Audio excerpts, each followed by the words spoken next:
Yes.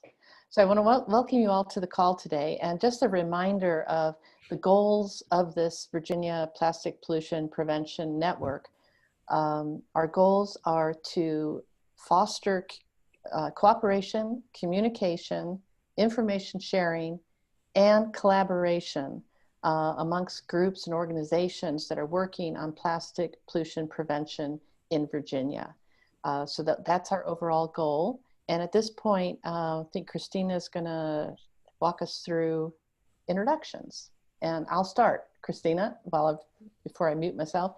So I'm Katie Register, and I am with Clean Virginia Waterways, which is a program of Longwood University. Okay. Yeah, welcome everyone. Thanks for coming. My name is Christina Trapani. I'm the owner of Ecomaniac Company, which is a retail business that specializes in single-use plastics, and then I also do consulting and contract work in the area of marine debris. So we're just going to go around the room quickly. I'm trying to write down everybody's names here. If you don't mind just introducing yourself. Since there's only a few of us right now, we can do it in less than a minute.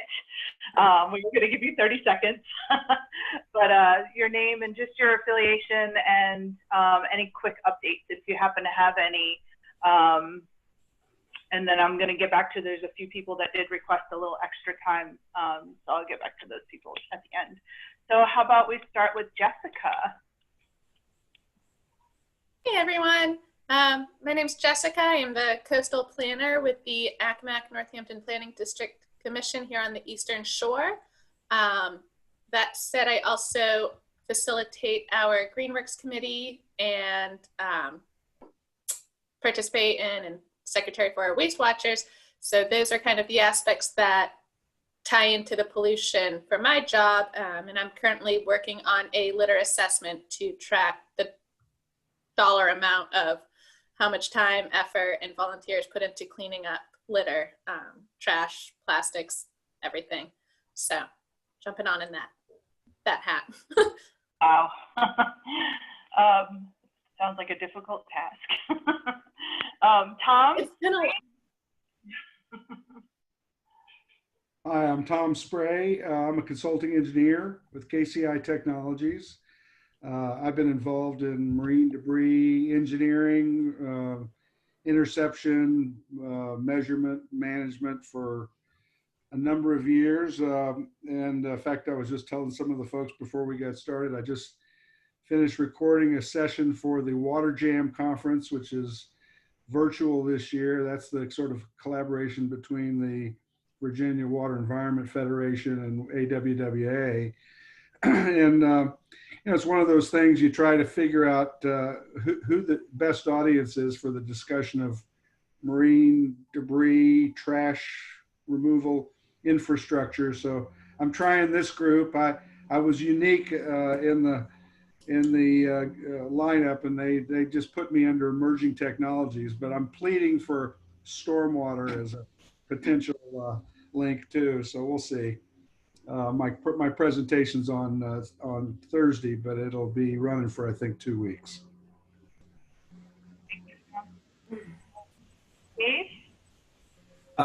I'm Dave Mangan, and board member of Friends of the Middle River. We're situated here in Augusta County, Virginia, in the central Shenandoah Valley. And I'm also the organizer for our annual Middle River cleanup. For those of you who don't know, there are probably many of you. Middle River is a 70-mile long river that begins and ends in Augusta County. And we do a cleanup every year. And while our biggest haul are tires, we customarily get more than 100 tires out of probably about a 40-mile stretch of river every year. I won't even talk about where I think they come from, but mostly cars, of course, but you know what I'm saying. Well, how they get in the river, we're not sure. But anyway, so, and to kind of follow Jessica's lead, we will extract a lot of plastics out of the river and form, well, many different forms, bottles, bags, whatever. We've had a lot of high water this year, so we'll be plucking them off the branches of trees, I'm sure. So that's where I'm coming from. Thanks, Dave. Emily Burton. Emily Burton. I'm with Fairfax County, and I help manage the MS4 program. I'm just here to learn a little bit more about what everyone else is doing in regards to plastic pollution. And we have a few innovative projects going on right now, but I will hold off until we discuss a little bit later. Okay, thank you. Matt Gove. Hey y'all, this is Matt. I work for Surfrider. If you know the local chapter, the Virginia chapter of Surfrider, those are all volunteers, so it's a little bit confusing. But I try to help them do what they want to do, and they've been doing, before COVID at least, a beach cleanup every month. And Surfrider has recently gotten much better at collecting our data from those cleanups, and we now have an online database, and we're trying to really focus data since it's so helpful for policy, which we also work on in the chapter. Worked on the bag bill last year and the balloon bill, and hopes to do that this year. And they participate a little bit in our ocean friendly restaurants program, which gives restaurants a shout out if they stop using kind of the main single-use plastics in their daily operations. So good to see everybody.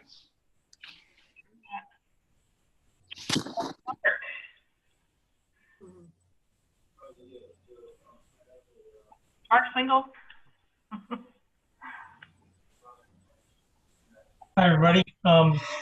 Name's Mark. I'm with Chief of Research and Conservation at the Virginia Aquarium and Marine Science Center in Virginia Beach. And we've been engaged in marine debris issues for many years. I'm also the chair of the green team at the aquarium, and we've adopted a local waterway. We do regular cleanups.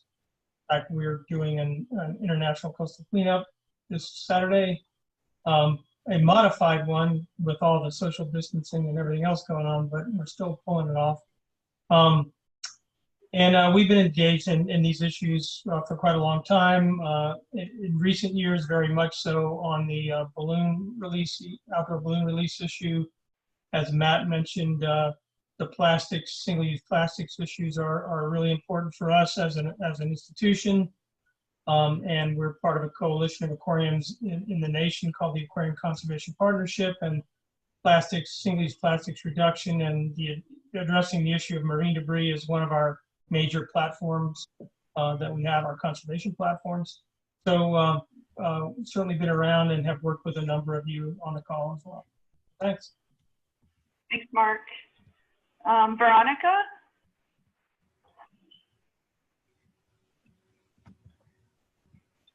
Hello, everyone. Good to see you, Katie, Tom. Hi. I'm Veronica Tangiri, and I'm the Water Quality Programs Coordinator for Prince William Soil and Water Conservation District.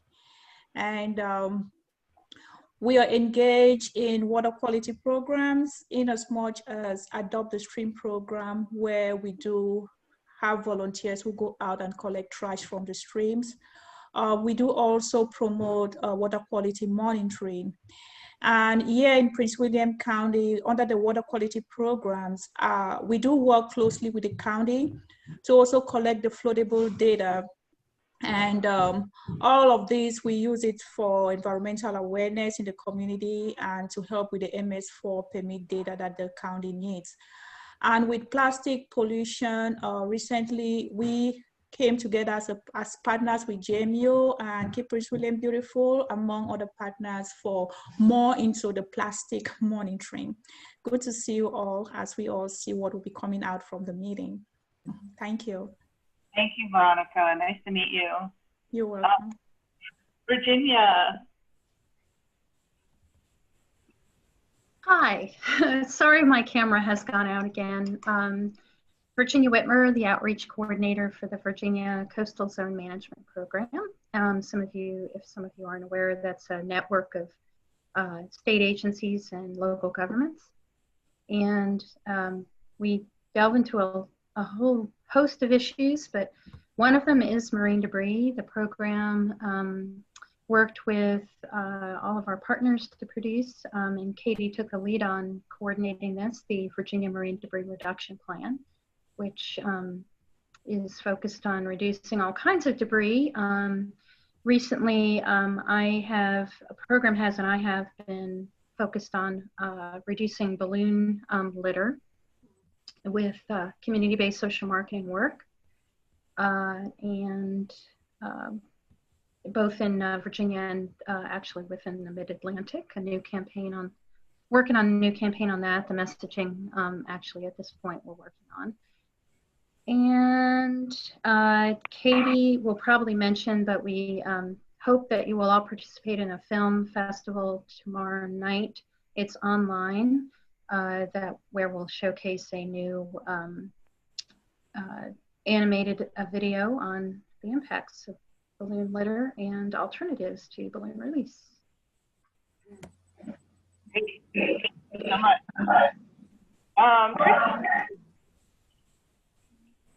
Pardon me? Christy Kehoe. Oh. Hi, everybody. This is Christy Kehoe speaking. I'm with the NOAA Marine Debris Program, and I'm the Mid-Atlantic Regional Coordinator. So I help oversee our partner outreach and stakeholder engagement from Virginia through New York, including DC. A lot of the work that we do is through our fantastic partners. A handful are on the call today. A lot of the work that we also do is largely grant funding and response, prevention, removal, and research, many of which is tied to plastics and microplastics. And then my one thing I wanted to highlight today for folks on the call is that the NOAA Marine Debris Program's fiscal year 21 research grant opportunity was announced earlier today. And so just want to put that on the radar. If anyone's interested to learn more, please feel free to reach out to me. Thank you, Christy. Thank you. Frederick Blanton. Hi, everybody. I'm with a group called Shenandoah Green that's based primarily in Stanton, Virginia, in Augusta County. We've been pushing for reducing or eliminating plastics for some time now, using our Earth Day program and some other programs that we've established. I'm also with the Lewis Creek Watershed Advisory Committee. In fact, I got elected chair of that last night. So new hat for me. In Lewis Creek, just to give you a location, so we are a feeder creek to the Middle River, which is where Dave is representing the Friends of the Middle River. So we're upstream from him. And I'm glad to see you on, Dave, because I'm usually one of the only guys in the Shenandoah Valley on these calls. So there's two of us this time. Yay. I almost didn't recognize you, Dave. You're sporting that new beard. That is fantastic. You were ready for the holidays. I love that. One other quick thing I'll just add is that in Shenandoah Green, we had gotten a grant last year from the American Geophysical Union, AGU. It was one of their 100 TEX grants worldwide to study microplastics in the area, and we had a scientist come out and spent considerable time testing all the water everywhere, and glad to find out that we really don't have a lot of microplastics in our area. So that was kind of just a side thing. But we were really hoping that Stanton could be one of those first cities to maybe do the 5-cent bag fee. But we had a recent election, and now our new council seems to be mostly focused on turning us into a Second Amendment sanctuary city. So we're regrouping, and we're going to try another avenue here. So just keep your fingers crossed for us. Thank you. Do you go by Frederick or Fred? Oh, Fred. Yeah, Frederick is the legal name that I kept to distinguish from my father. You know, we have the same name, but Fred is good. Yeah, I should change that. I could change that to Fred. It's good. Yeah. Okay. Alita Daniels. Yeah, hi. Alita Daniels. I'm with the executive director of Keep Prince William Beautiful. We are up in Woodbridge in Prince William County, up in Northern Virginia, and that's all. I'll stop right there. Thank you. Robin? Hello, everybody. I'm the Deputy Director of Education for the Elizabeth River Project. The river runs through Norfolk, Portsmouth, Chesapeake, and Virginia Beach and Hampton Roads. We're one of the most polluted rivers on the bay, and we have the highest sea level rise on the east coast of the US. So we have subsidence also, so a lot of frequent flooding, and we talk a lot about resilience. So I have a floating classroom, a learning barge, and a nature park, and a lot of youth programs that have gone from 30,000 youth getting educated a year to almost zero, unless you're talking virtually. So we are shifting right now and taking a pause while we create a lot of programs for the moment. But I am here for two reasons. One, not only for the Elizabeth River project, but also I'm a graduate student right now at Old Dominion University, and my thesis is on marine debris. And my 25-year career at the Elizabeth River project, they mainly look at what's in a test tube and the water quality and microplastics. So who knew they'd be interested that I'm looking at more marine debris that you see. So I'm looking at the things that are in mud flats, and I am here today because lovely Katie Register is here, is going to update us. And also I'm getting ready to do a cleanup lead one for the International Coastal Cleanup and for Adopt a Spot, September 26th. So it's for a new group I've organized called River Leaders. It's the young leaders that are 18, 30-ish, and we're getting a lot of the college university students participate. And we have a lot of interest in making sure that we're not going to get any of these university students in trouble.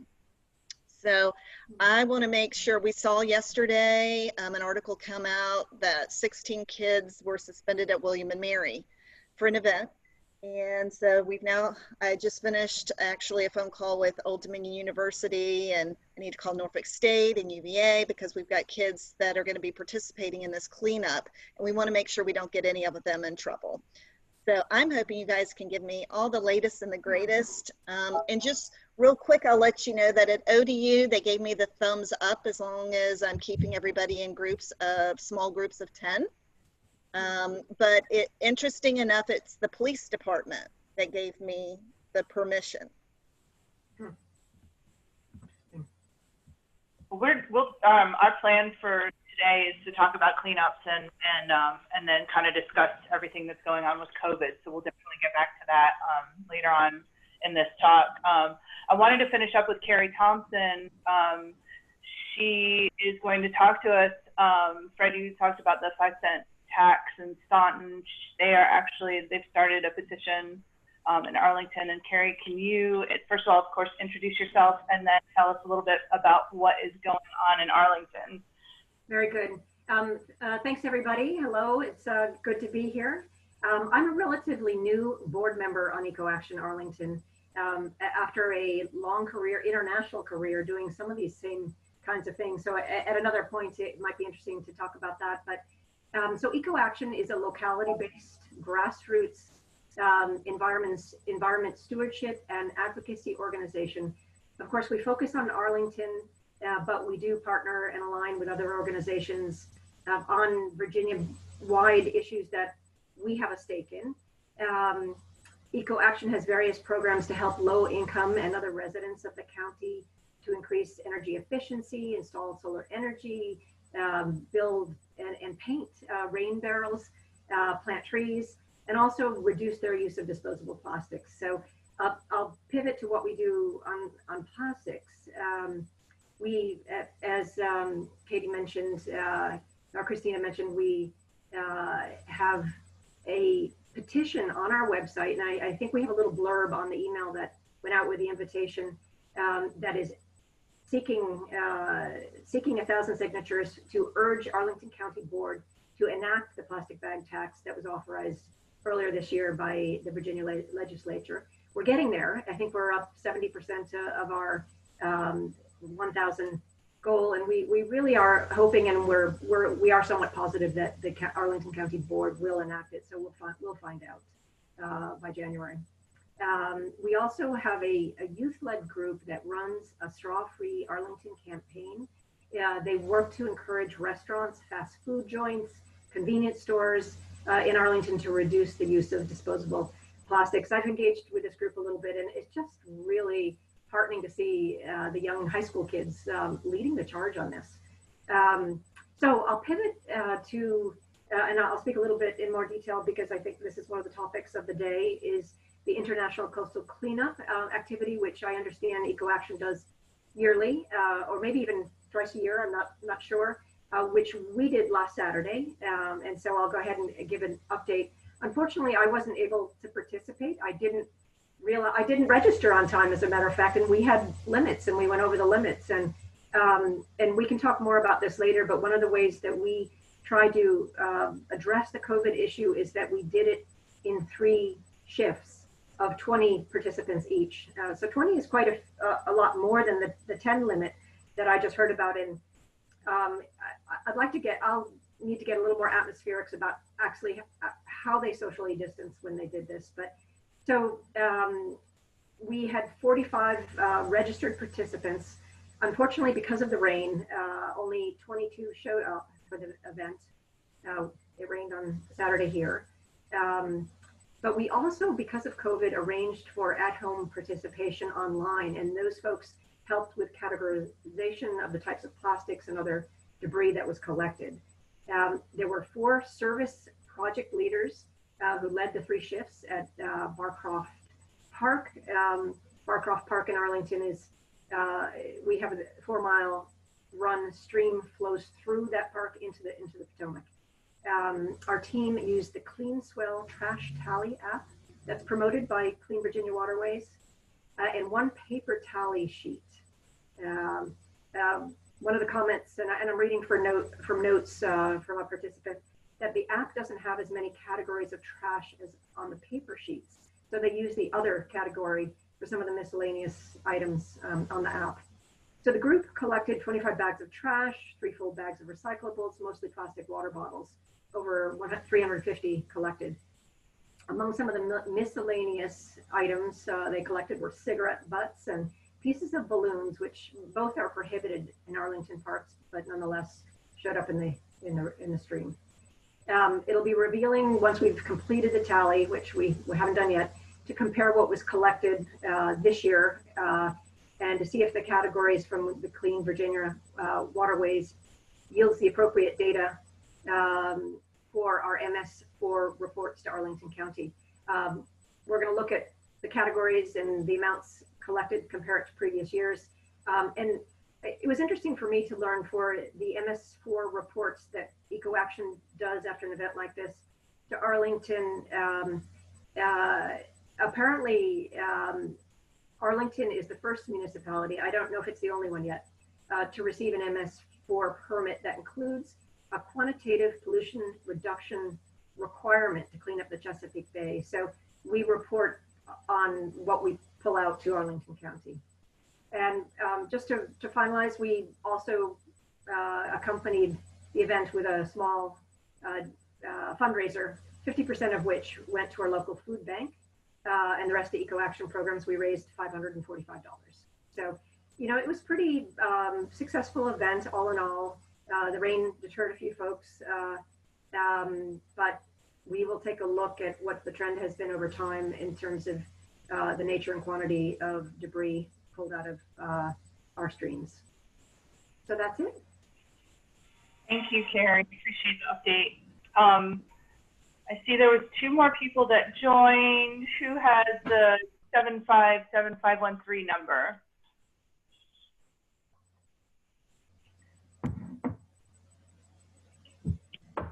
And also Jim joined us. Yeah, yeah. This is Robin. I'm not positive, but I think that was our person representing NOAA. I'm not sure, but I kind of think I remember that. Yeah, there's a 757 number. Anyway, Jim, do you want to go ahead and give us your intro and then a quick intro to vacay as well? You're on mute. This is my 7th Zoom call today, so I'm sorry. I'm Jim Deppie with, I would do advocacy with Lynnhaven River Now, which is a local grassroots environmental organization here in Virginia Beach. I've lived here for about 25 years, and I'm a retired Navy captain, and so this is my primary gig right now is doing environmental things. I also coordinate a group called the Virginia Coastal Alliance, which was originally formed up around the single issue of offshore drilling. And we were successful in getting offshore drilling legislation through this last General Assembly session, which was a big win for us. I've been working for it for a long time. We formed up specifically to amplify the voices of quite a few different organizations who were working on the same issue around the coastal Virginia area. Not only to amplify the voice through the Virginia Coastal Alliance, but also to synchronize the voice and to synchronize our actions in terms of how we interact with the public and local officials. I'll quickly go through the list of who we represent just so you'll know who the Virginia Coastal Alliance is. It's Scenic Virginia, Southern Environmental Law Center, Oceana, Lynnhaven River Now, Surfrider Foundation, Virginia Conservation Network, Crocs 19th Street Bistro, Virginia League of Conservation Voters, Center for Biological Diversity, Natural Resources Defense Council, the Sierra Club Virginia Chapter, Virginia Aquarium and Marine Science Center, Earth Day Network, Ecomaniac Company, Clean Fairfax, and BayPAC, which is a business alliance to protect the Atlantic coast. So lots of folks and a lot of energy. After when we got together this year, we decided, we have a monthly call, and we decided we would expand our focus beyond offshore drilling. We're still focusing on offshore drilling at the federal level, but we're expanded our focus to include single-use plastics. So we're playing in the single-use plastics universe, specifically the implementation of local ordinances in support of the plastic bag fee legislation that was passed by the last General Assembly. We're all kind of on hold, awaiting the right time to do that with city councils as they're pretty up to their necks in the pandemic right now. I'm also working with Christina and Mark and Karen Forget, the executive director of Lynnhaven River Now, on balloon release legislation in a small group. So that's what we're doing. We're trying to leverage this is a great organization to plug into, because Virginia Coastal Alliance is about crosstalk and preventing crosstalk and promoting coordination and information. And so the Virginia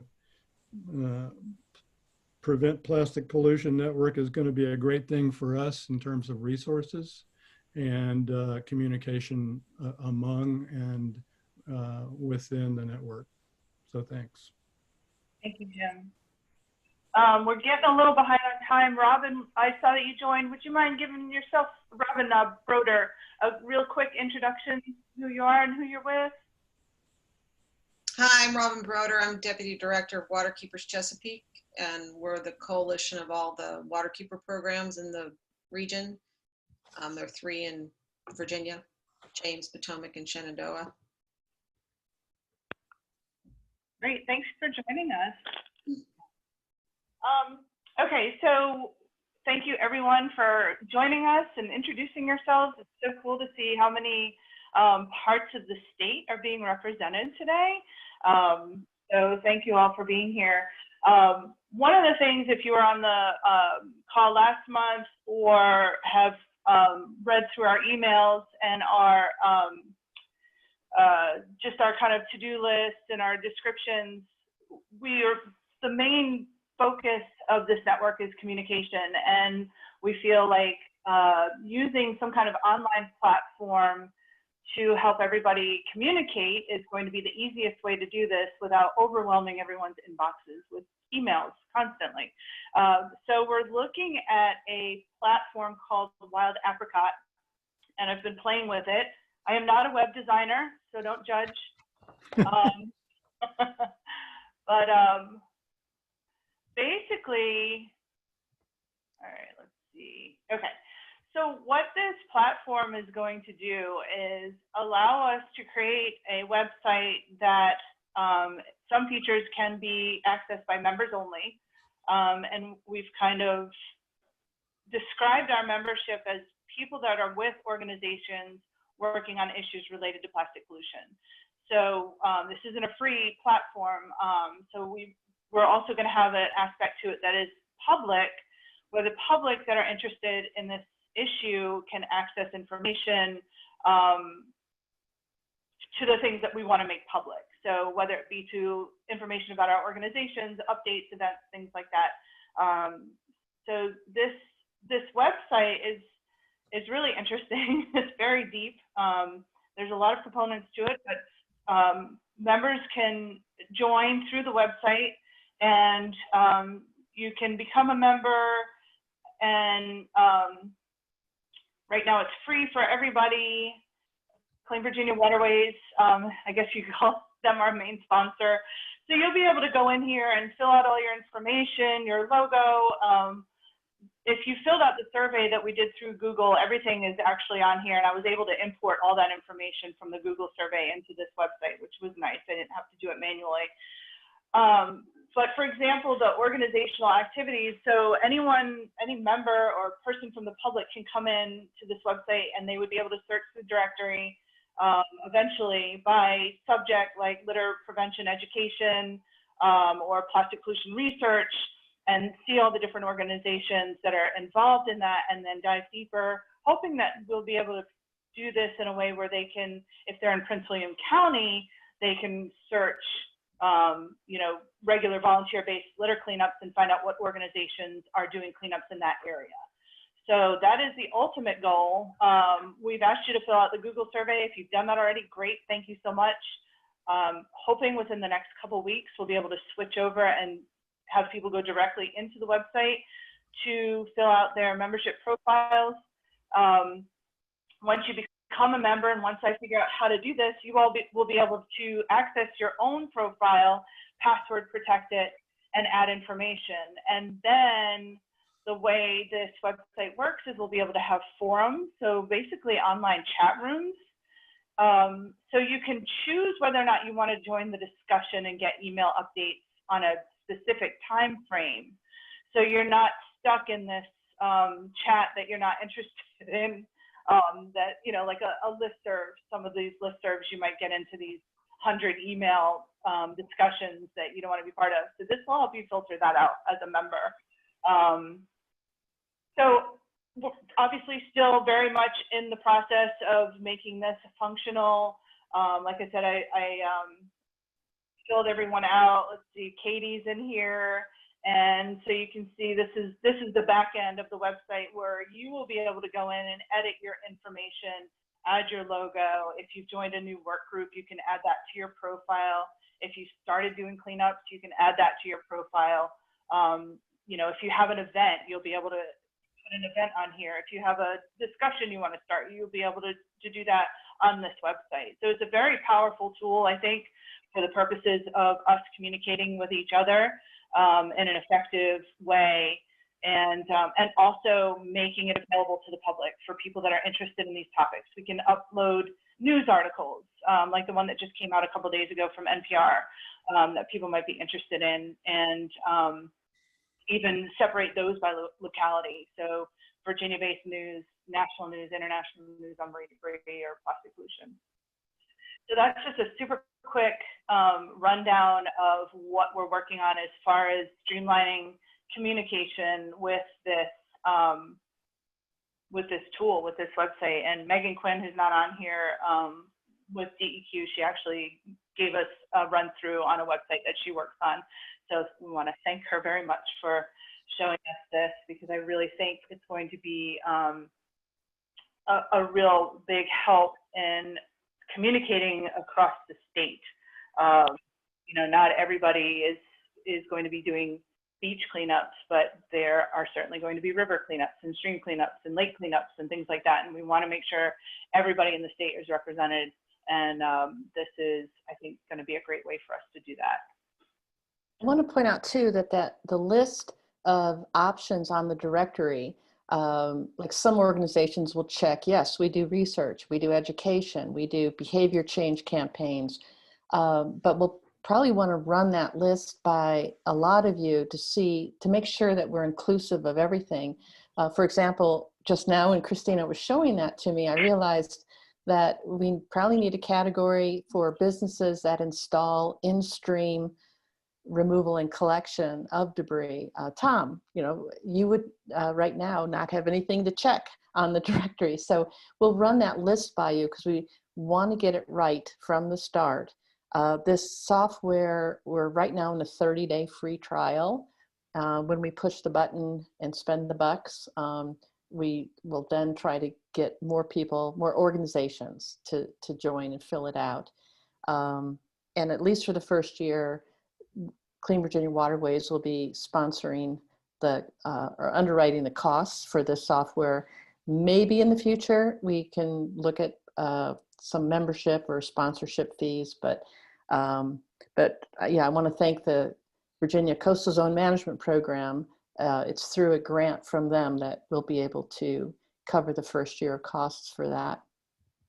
So are there any thoughts or questions about this online membership directory, which will be searchable, which will be so great? I have a question.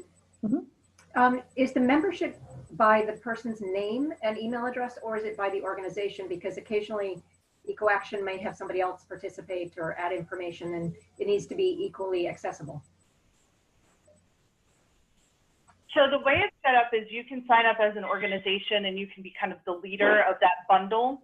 And so right now, because we do pay in increments of the number of people that are members. So right now we've limited it to up to 3 people per organization. If we need to change that in the future, that's certainly something we can look into, or we can make exceptions, what have you. But the search tool will let you search by individual or organization or keywords, things like that. So your email will be in there as the bundle leader, and that will be up to you how you want to set that up, and you can change it around. So if you don't want to be charged anymore, you can still be a member under your organization, but you might have someone else as the leader of your organization in this network. Got it. That's helpful.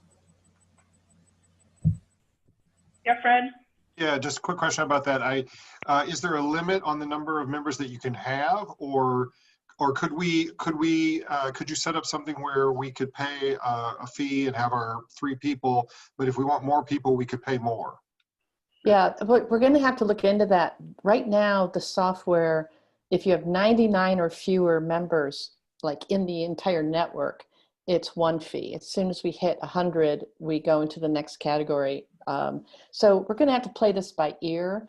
We did look at a couple of other similar networks that are out there, and they usually use the model that there's 1 membership for the organization with up to 3 or 5 subcontacts. What we want to avoid, though, is having individual members, because if we have, let's say, 500 people in the state of Virginia who are interested in marine debris as people, but they're mostly really able to get everything off our website for free, as far as the directory functions. So we want to keep it on the organizational scale, at least at first, but we're new at this. We'll play it by ear. Yeah, I did set it up right now as having a supporting organization option, where a supporting organization could have up to 5 members and pay, I think I have it at 100. Like Katie said, we're just kind of playing around with all the functions of the website in its entirety. So certainly, we'll see how quickly this grows, and because you can bump up your membership level too. So you can start off as a free member, and then if you want to add more members, or you just want to support the cause, and we can put a donation button on here as well. So is the website up yet? Not yet. It's not. It doesn't have its own domain just yet. I mean, it does, but it's the Wild Apricot domain. And as soon as I feel like it's functional, I will be sharing that with everyone, because one of the things that we'll have to do is give everyone a password so y'all can go in and play with your profiles and you know, start adding content.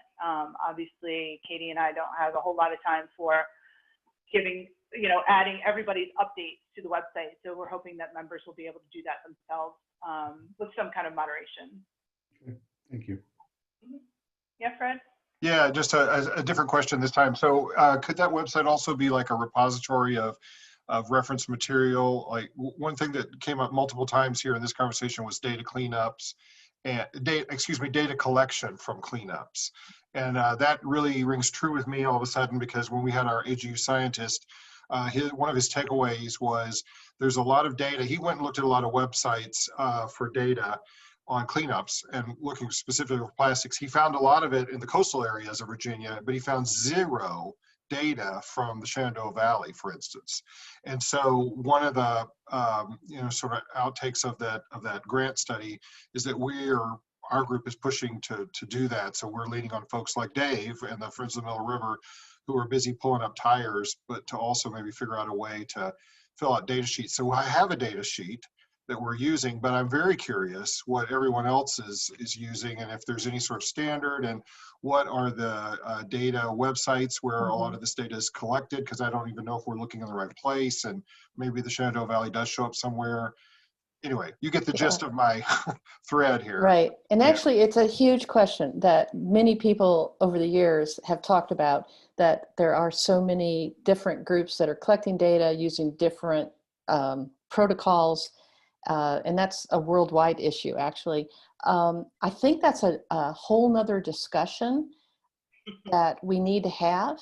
And it might even be a work group that those of us who care about that question could have a separate work group where we spend time answering those questions. And yes, we know about some online databases that are powerful. They're already there. They're free. And they might be the resource we should use. So I think that's another conversation, and a much needed one. And I also had a quick question. How many of you have a hard stop today on this phone call at 4? Or can most of you stay after 4? So if you could raise your hand if you have to get off at 4. No? Okay. 1, 2, okay, 3. And Christy Kehoe as well. Okay, thank you. I've got about 15 minutes after 4. Okay, because I just see on our agenda we're just a little bit behind, but that's good. It's a lot of good things to talk about. I'll just go over the next agenda item super quickly, and then we can move on to actually talking about cleanups. So in that spirit of talking about cleanups, we thought it would be interesting to kind of end each Zoom call with a specific topic where we would invite members to give a presentation about something that we're all interested, or maybe not all of us, but a lot of us might be interested in. So for example, this month is International Coastal Cleanup Month. So we thought this month's topic should be about beach cleanups or any kind of cleanups. And then of course, bring in the COVID discussion. So our thought for the next 3 months in October would be legislative updates and action items that we can discuss across the network. You know, we're going to need state support for the balloon bill. We're going to need state support for any other kind of marine debris or plastic pollution, plastic reduction bill. So it'd be great for this network to be able to cross, you know, to talk about this in a more in-depth discussion. November, because it's the beginning of shopping season, we thought we'd bring in some green businesses, and even bring in Virginia Green, Tom, to talk about being a Virginia Green certified business, and then just other businesses around the state that are working towards reducing single-use plastics. And doing fun things like refills and zero waste and things like that. So that's on the schedule for November. And then December, we want to revisit this whole plastic bag fee implementation plan, because it sounds like that's going to be more focused upon in 2021. So maybe we can really start talking about that topic again across the state. If you know, we can all get on the same page and have similar messaging, it might be more effective for all the efforts that are hopefully going to start happening next year. and even talk to people like Carrie who are already working on that this year. So if you have any ideas for topics for 2021, I already wrote down restaurants. Someone mentioned something about greening restaurants. I think it was Jim about or Matt about the restaurant programs that are in the state and how we can highlight those restaurants and hopefully influence other restaurants to follow in their footsteps. So because we're short on time, if you have topics, if you could just email those to us. Is that okay? Is that what you're going to say, Fred? Okay, yeah, just email those to us. So with that, Katie is going to tell us a little bit about the ICC and cleanups in general, and then we're just going to open it up and discuss until everybody has to go, or okay. We'll say 4:15. All right, am I on mute still? Nope. You can hear me, good. All right, well, I'll go fast, but I hope share a lot of information about removing debris, litter, plastic pollution, and what's going on this fall. Okay. So there are many, many different cleanups that go on throughout the state of Virginia. Some are year-round, like Adopt a Highway. Some are through Adopt a Stream. Adopt a Stream is no longer funded on the state level by the state government, but many local governments still run Adopt a Stream programs where streams are cleaned either monthly or quarterly. There's many friend groups like Friends of the Rappahannock and many friend groups that do cleanups, and some of those are year-round. There are many regional cleanups. Just last weekend we had the James River regional cleanup, and the Potomac River has a regional cleanup. The Mattaponi and Pamunkey Rivers do too. And then there are statewide efforts like Adopt a Highway. At the state level cleanup I'm going to talk mostly about is the International Coastal Cleanup in Virginia. The International Coastal Cleanup is organized worldwide by the Ocean Conservancy. This is their 35th year of organizing it. And here in the state of Virginia, it's organized by Clean Virginia Waterways of Longwood University, where I work. And this is our 26th year of organizing it. We love it because the benefits are both short-term and long-term. By short-term, I mean the amount of litter and plastic that is removed from the environment, whether it's a cleanup on a sidewalk, a road, a beach. So we're not just talking about water-based cleanups, but the short-term benefit is, of course, removing this debris. Last year, the International Coastal Cleanup worldwide, the volunteers removed 20.8 million pounds. And here in Virginia, our volunteers collected 137,000 pounds. And our volunteers also collect data, which we've talked about. We use the Ocean Conservancy's paper data form, as well as the Clean Swell app. And the data all go into an international database, which is open to the public. Anybody can go and look at the data collected by volunteers. And I'd say about 50 to 60% of the volunteers in the International Coastal Cleanup in Virginia actually collect data. Others give us just how many volunteers and how many pounds, but others actually do the data. This is just a snapshot since 1995 when we started. We've had over 116,000 volunteers remove almost 5 million pounds. In fact, this year, some lucky volunteer is going to pick up a piece of litter that will represent the 5 millionth pound picked up in Virginia. So the data, yay, might be you. So here's a table that shows how, one of the ways we use the data is to take a look at top 10 items. In the first column, we've got top 10 items found nationwide or worldwide on the planet Earth. The middle column is the USA, and then on the right, Virginia data.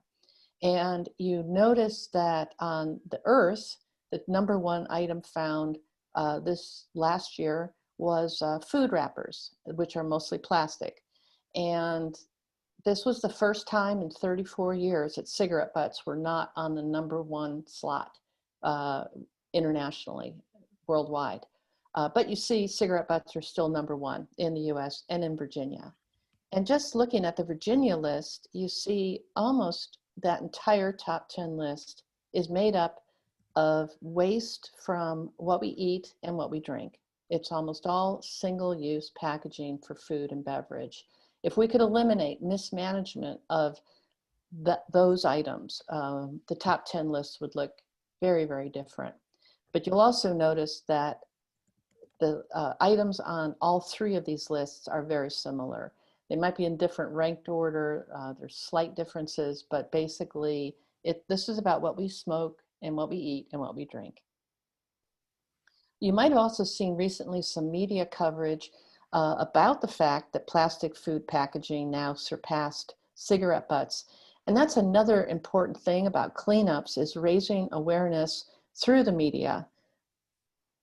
And it's also very educational. I don't know anyone who's participated in a cleanup who hasn't asked questions, like those of you in the Valley. I'm going to call you guys the Valley Boys. You've talked about where are the tires coming from that you're finding, and what can be done about that? What are the sources? There are schools that use cleanups as part of their discussions on watersheds and how watersheds function and how things move through a watershed. There's also ways to use the data to look at local concerns, local issues. Here are two pictures taken of children's beach toys left on beaches in Virginia.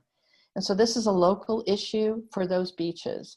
And these issues that are identified by the data can then lead to solutions. Some communities have these take a toy, leave a toy boxes to get these plastic toys off the beach. We were going to implement this in Virginia Beach this summer, but then COVID happened. So hopefully we'll do that in the future. Other trends that we have noticed over the years because of the data collected by volunteers.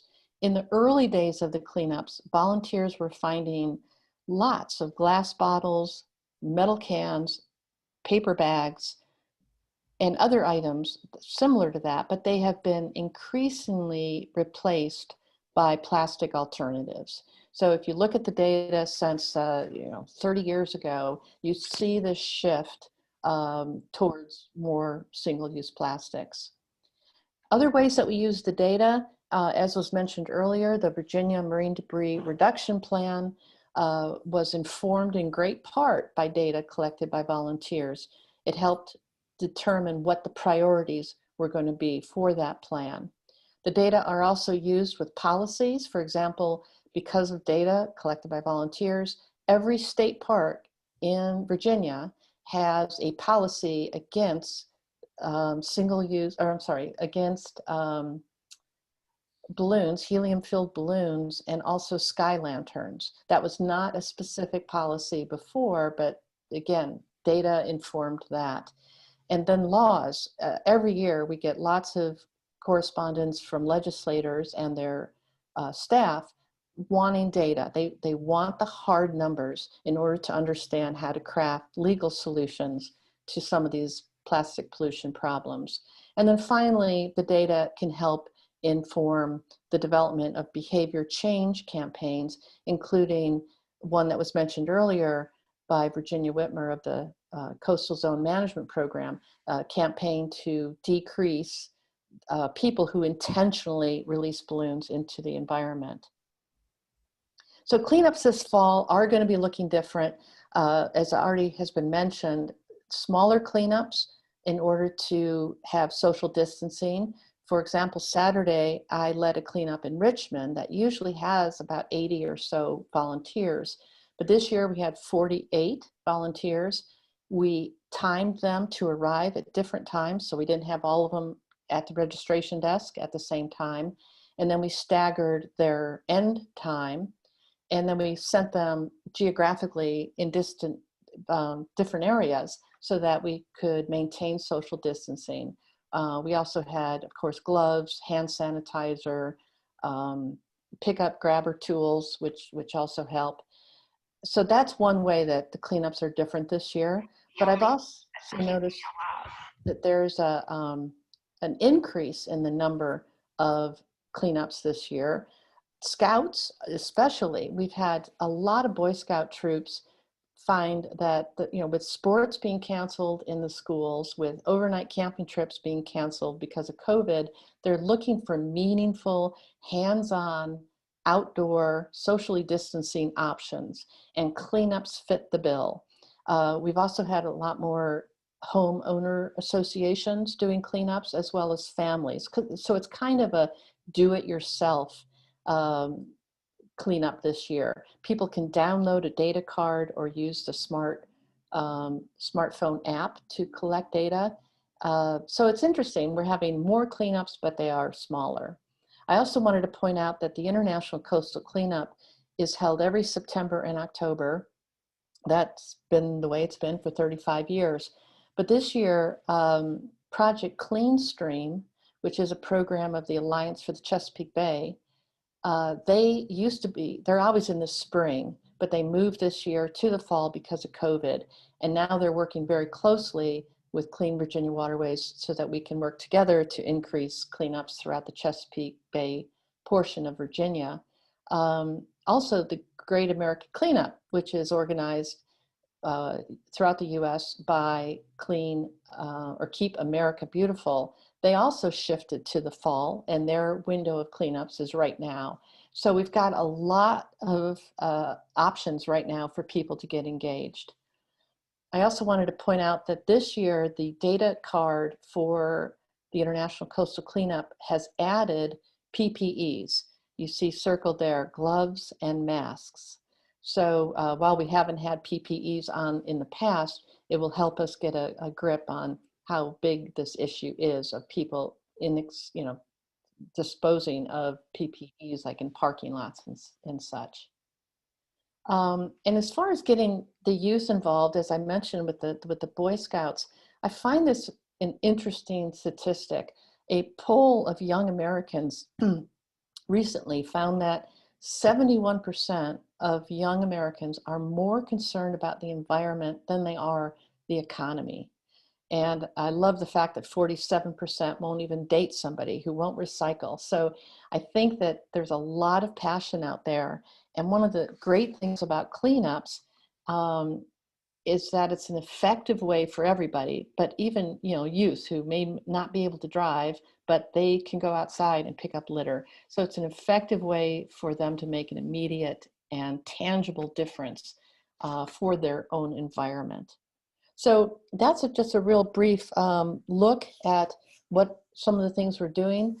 But the big takeaway this year is we still need to do the cleanups. There's still the need. People are still littering, but doing cleanups with more social distancing and the staggered start and the do-it-yourself, I think we'll actually maybe find at the end of this year an increase in the number of volunteers who have participated. To learn more about this year's cleanups, you can go to longwood.edu/cleanva. And at this point, I'll stop sharing my screen and we can open it up to any questions that people might have.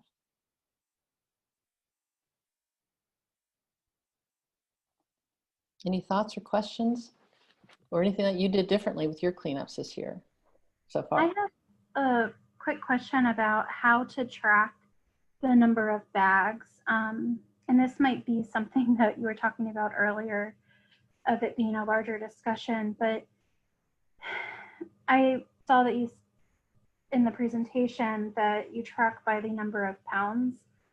And how do you really quantify that? Because that's been something we've been struggling with. There's just so many different ways to calculate the pounds of bags. And you can't really get a true estimate unless you're putting it on a scale. Right. So how do you get your best guesstimate? Yeah, and that's what it is a best guesstimate. Yeah, this has been an issue. Like sometimes we find volunteers, especially younger ones, will put about 8 pounds worth of debris in a bag. And if they're plastic bottles, that bag can actually get pretty full at 8 pounds because the volume of the plastic bottles is so large. And then they say, oh, we filled 70 bags, when in fact half the bags are half empty. And so we prefer the weight estimate as opposed to the bags. Some cleanups, though, only ask for how many bags were filled. It's a tricky number. We've also measured the weight of hundreds of bags, and we've discovered that most bags weigh somewhere between 13 and 15 pounds when volunteers stop wanting to carry them.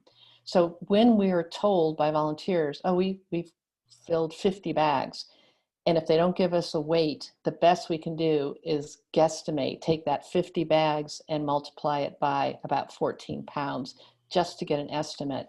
And actually, this is a big issue with CleanSwell, the online app for smartphones for Motion Conservancy, is there are fewer items on the CleanSwell app. There were 19 and they just added a few, but it's not as robust as the data sheet, which has more items on it. And the CleanSwell app automatically estimates the weight based on what people typed in. So I found 100 cigarette butts and 4 bottles and 17 bottle caps that are plastic. And the CleanSwell app will say, all that adds up to 2 pounds. But what's not included on the app are things that we find that are heavy, like a bumper from a car that took 3 people to lift. That was about 90 pounds. So the CleanSwell app does, at the end, allow you to edit the weight. It will say, looks like you picked up 8 pounds worth, and you can go, oh my gosh, no, we got tires, we've got a refrigerator, we got all these things that add to the weight. But, I guess I should point out too that the data collected by these volunteer cleanup events is considered a snapshot. It's good information, but it's not rigorously scientific. If you're going to do those kind of cleanups, there are protocols. NOAA's Marine Debris Program has a very rigorous protocol that is much more accurate because you're going to the same place with the same effort and the same distance month after month. So yeah, that is a kind of a downfall of citizen data, is it's not terribly accurate. However, I always say, if I take a snapshot of you in your living room, I can tell an awful lot about you. Fred's got a lot of books.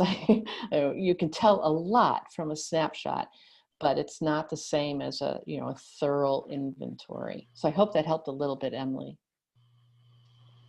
Hey, Katie, this is Mark. Can you hear me? Yes. Hey, I was just going to add just a little to that.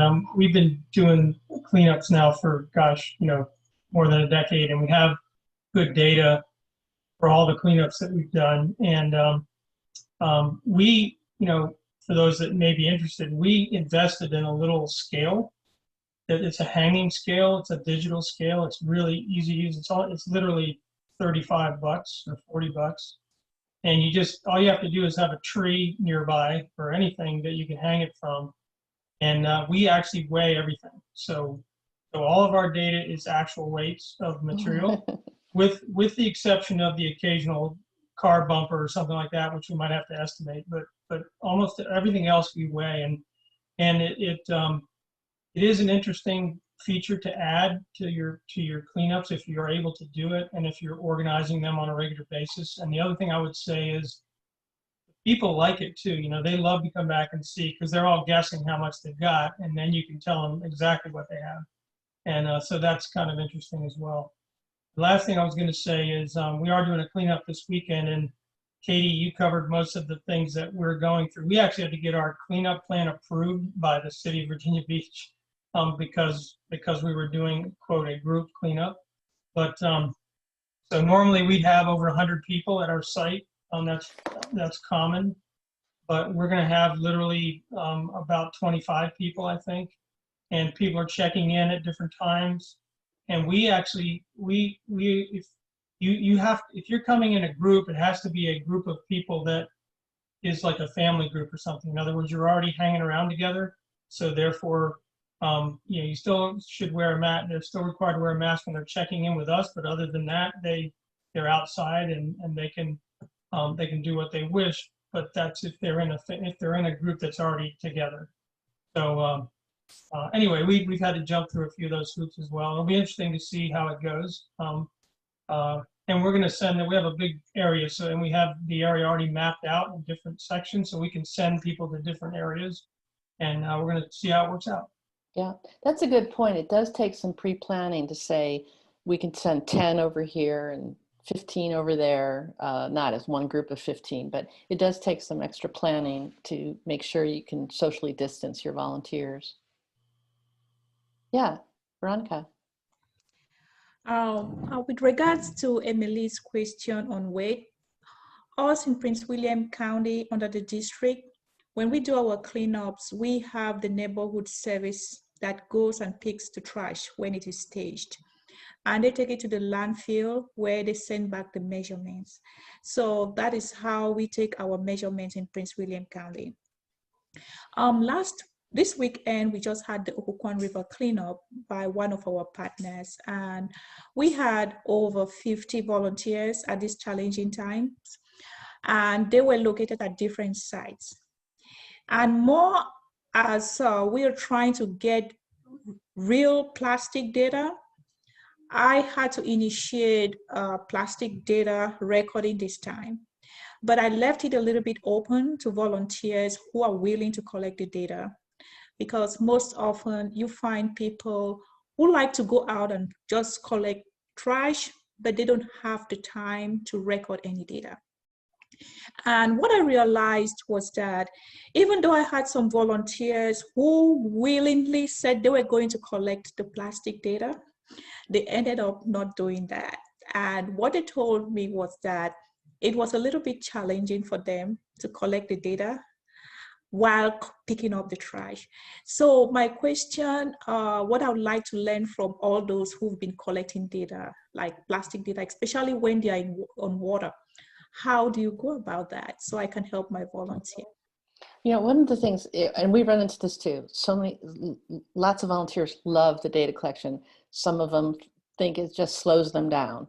So convincing them that there's a long-term benefit to the data usually helps a lot of people understand, why are we doing this? But lately what we've done is we'll send out like 2 people to walk the entire area and do nothing but data collection. They don't pick up a thing. They're just walking and collecting data of the area that's about to be cleaned. And then everyone else can clean as quickly as they want to. And I wish I had come up with that earlier, because it really is efficient and effective. You get the data. The other way that we've always recommended is that you work in groups of 4, 3 people picking up the data, calling it out to 1 person. But that means 1/4 of your volunteers is not picking up litter. So at any rate, that we have found that to be really effective. And Fred, you wanted to add something? Yeah, I just was going to share, because we were novices at all this at the beginning, but we got, like I said, that AGU Tech's scientist who came. He's done cleanups all over the world. He's a rock star when it comes to trash. So he worked with us early on, and I would just second what you were just sharing. What we learned very quickly is that it was best to have certain people designated just to collect data. And I saw one of the pictures you shared where someone had a clipboard. We literally did the same. So we had our single data sheet. We kept our data sheet to 1 page, and I've got a copy of the one that he suggested we use. And then we had people designated to do that, and then each of the data collectors went around with the various groups, and so that works out well even during COVID distancing. You just make sure you have at least 1 data collector for each group, and then we get back at the end and then just tally up the sheets as sort of a separate activity. And it was all done. The data collection was done at the same time that the cleanup was done, and so everybody got to celebrate at the end together, and it was a good thing. So I just second all that you just said. Thanks for sharing. Yes, Dave. I wanted to weigh in here a little bit, and I guess, first of all, I have to confess my sins, but we have been collecting, doing this trash cleanup for 10 years, and we have yet to record any data, okay? So that's my confessional. Mm-hmm. But my defense is that I'd rather clean up a ton of trash undocumented than 200 pounds of trash and have it all categorized. So that having been said, we've worked with, well, starting last year, we had a dialogue with Fred and Shenandoah Green about doing just that, about getting somebody to go with us and help categorize the trash that we're picking up. This year is not a good year because of the virus, so we decided we opted not to do it this year. But my point is this: you have nice data there, but I question the accuracy, because how many more groups are there like ours who go out and collect trash that you don't know about? So I mean, yeah, fair enough. And it's not to disparage what you're doing. Not meant to say that. I'm just saying that you're probably vastly underreporting what is actually being collected. Yeah, that's all I'll say on that. Yeah, I totally agree. And as I mentioned earlier, we estimate 50 to 60% of our volunteer groups do collect data, which means right there, the International Coastal Cleanup is represented, is missing a good 40 or 50%. But I think in aggregate, given the large quantity of data we're getting, we can see trends and we can see local issues, which is a big part of what we're after. Yeah, any other thoughts or comments? It sounds like we need to probably have more discussion on the available databases, like the Clean Swell app and the website that's behind that anyone can go to, anyone in the world can go to and download data. And also the University of Georgia has an app, which is also very excellent. Yeah, Fred. Yeah, I'm sorry. I've just got another different thing to share. So after we did a few cleanups last year and then had the data, our city council at the time was very interested in the results of the whole visit by the scientists and everything we did. And we shared the data, and our data collection just locally ended up following the very charts that you showed, with cigarette butts being at the top and then the bags and all that. And interestingly enough, in part of our week with the scientists, one of the things we did was take a day-long tour of the landfill. And we discovered that they had erected big fences around all the areas where they were pounding trash into the ground, and then they move these fences around when they move the trash fill activity. And we asked them what those fences were, and they were erected specifically to collect plastic bags that are flying away during the whole landfill operation. And that costs a lot of money. And so we were able to share with our council the data that we had locally and showing that plastic bags were right up there at the top, and then link that directly to a cost that they're incurring right now, which is this extra fencing around the landfill, and how that could be mitigated by going. And so, like I said, we thought we were on the right path to do the plastic bag fee, but then we had a shift in our council. So anyway, I just wanted to share that. Yeah. Great story, thank you. Oh. Robin, I see a little hand thingy. Where did you find that? I always tell people, because I'm a grad student, I've learned all this. So if you go to reactions or participants, I think it's participants. Hold on, let me do it. Yeah, if you go to participants down at the bottom, you can raise your hand. Beside you'll see you can do yes, no, go slower. So anyways, yes, so my question is more about things that they're going to find during my cleanup, like the COVID mask. So can anybody tell me that recently had a cleanup? Did you treat those things differently? We did not. However, having said that, everyone wore a mask, everyone wore gloves, everyone had grabbers, so they weren't picking it up with their hand, they were picking it up with a grabber. And we just had them put it in the same bags that all the other trash was going into. And we ran that by our safety officer here at the university, and they said that that was adequate. We also, when all of the grabbers came back, we had them dipped into a bleach solution. And then we had alcohol spray that we used on the handles, even though people were wearing gloves, and, but still we were being extra careful. And then all of the gloves that we use are reusable. They went into a bin for washing. So, but we did not treat them as hazardous waste or anything like that. But I would not have people picking them up with bare hands, no. So the gloves that you use, I don't know why, but all my supplies are coming from Adopt a Spot and Keep Norfolk Beautiful. I think they're just giving me one-use gloves. Is that not in keeping with what we're trying to do? Yeah, we once gave out one-use gloves, single-use gloves, and we found they don't last very long. I mean, they're made to be on somebody's hands for a few minutes, not hours of picking up stuff, and especially, you know, if you're doing things like tires. Plus, we're basically not into single-use items. So that's why Clean Virginia Waterways shifted to reusable, washable gloves for that reason. And you know, long term, it might save money, but it's mostly about the right message, sending the right message. And in fact, Christina, when she does cleanups, they don't even use plastic bags to gather the trash. They use, was it from breweries or coffee shops? Yeah, they're grain bags from some of the local breweries. So normally they would cut them, I think, horizontally. So if you ask them ahead of time that you know, need some bags for cleanup, they'll cut them at the top vertical part of the bag, or the shorter end of the bag, I guess. And they make great, I mean, all throughout that 4+ years of doing marine debris surveys, we probably went through a dozen of those bags. And, you know, they just last a really long time, and they're super strong. And what you can do if you are going to have, you know, pickup, or obviously sooner or later, it all has to come together for disposal, then you can use the single-use plastic bags and really fill them up as far as you can fill them. Yeah. So you don't have all these like quarter-filled bags that are just going to waste. Right.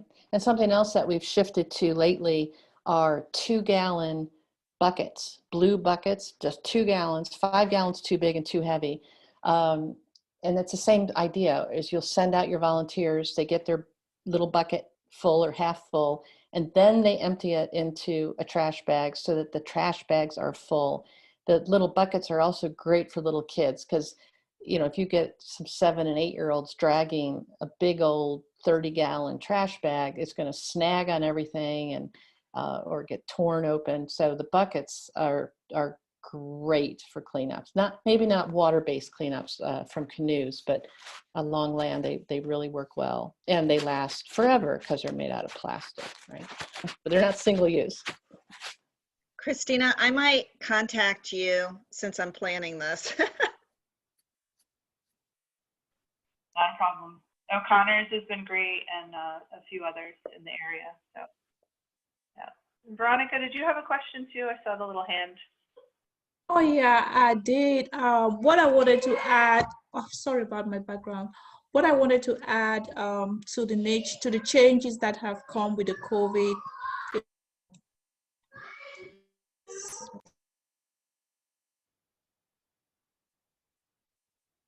You know, a Zoom call is just not a Zoom call without a child or a dog. I mean, that makes the day right there for me. It's our future. Okay, sorry about that. The little thing I wanted to add to Robin's question on the changes that COVID has brought is that during our cleanup this time, we encourage folks to work at sites of your desires. You know, it may be a stream in your backyard, just where you feel comfortable to clean up. And then for the supplies that we gave out, normally we usually get back the gloves to reuse, but we didn't this time around. And then we had to give out the disposable safety vest to the volunteers. And then for the grabbers that went out, I had to use Lysol to disinfect them. So I really encourage them not to go with the grabbers. If they could pick the trash with your gloves, that would be good. But for those who insisted on a grabber, I gave out grabbers. Thank you. Good, thank you. Any other thoughts or sharing? Do you have to go, Mark? Okay, thank you, Mark. Yeah, we went a little over today, which is good for us to know in the future, not to be too ambitious. But our next call will be October the 3rd, Tuesday, unless we hear from any of you that that's a standing date that you could not make it. But we'll be looking at Tuesday, October 20th, 3 p.m. And the special topic will be looking at the Virginia legislative solutions to single-use plastics and plastic pollution. And please look in your emails for our next update. And if you have any updates you want us to put in our email to you, let us know. So once a month, we'll be sending out an email to everybody. And if you've got a new resource or something that you want to share, we will put that in our once a month email. We're calling it the announcements for now. Any closing thoughts from anybody? And thank you for staying late. I was just wondering if I could share a picture real quick, just to leave Sure. a smile on everybody's face, and it was kind of inspired by Veronica's kids. Do Is I have it possible for me to share a picture? I think I have to, hold on, I'm learning. It's an education program that we came up with last year, and we do here in the Valley, but it's just a quick picture. Fred, I'm going to make you a co-host right now. Okay. And then when you're the co-host, in the bottom center, there's a thing that says share screen. Perfect. You'll be able to click on that and share your photo. So I don't know if everybody can see. Oh, yeah. Oh, great. Okay, the picture to the left is, well, to the right, I had pulled up the data sheet. I was looking at that when we were talking about that. That's the data sheet we look. But the picture to the left, so if you can see that sculpture behind those kids on that wagon, that's the size of a juvenile whale, and it was inspired by the whale that washed up dead on the shore somewhere in the Far East. And they had gutted it and found out that it had died because of so much plastic in the stomach. And so VMI engineering department created this whale for us, and we take it around to the schools, and it's been a huge project. So the kids bring their single-use plastic that they've used, and they fill the whale up, and they're amazed how quickly the whale can fill up. And so you can imagine, so this whale travels to the schools each week to a different school. And anyway, I just love this picture. I never get tired of just looking at it. Yeah, that's great. Thanks for sharing that. That's all. Very good. Any other closing thoughts or insights? And if not, you can always email to us afterwards. May we have a copy of your slides? Yes. Well, actually, the presentation I made will be on YouTube. Okay. But yes, I'm happy to share my PowerPoint as well. If you Very want to good. do your own PowerPoint and use those, yes. The data was good, particularly. All right. Well, I don't hear anything more, but always share with us. You guys are pioneers in this new network, as we are, and we definitely appreciate you being here today. And any insights you want to share with us, you've got our emails. And if you didn't get our email inviting you to this meeting, if it was passed on to you by someone else, and so which would mean that you're not actually on our list, go ahead and put it in the chat right now so that we can make sure we add you as a member. Absolutely. You're staying updated on our list. I think that's it. All right. Thank you. Thanks again, everybody. See you next month, hopefully. Bye, Tom. Bye, Fred. Bye, Carrie. Bye, Dave. Bye, Veronica. Thank you. Virginia.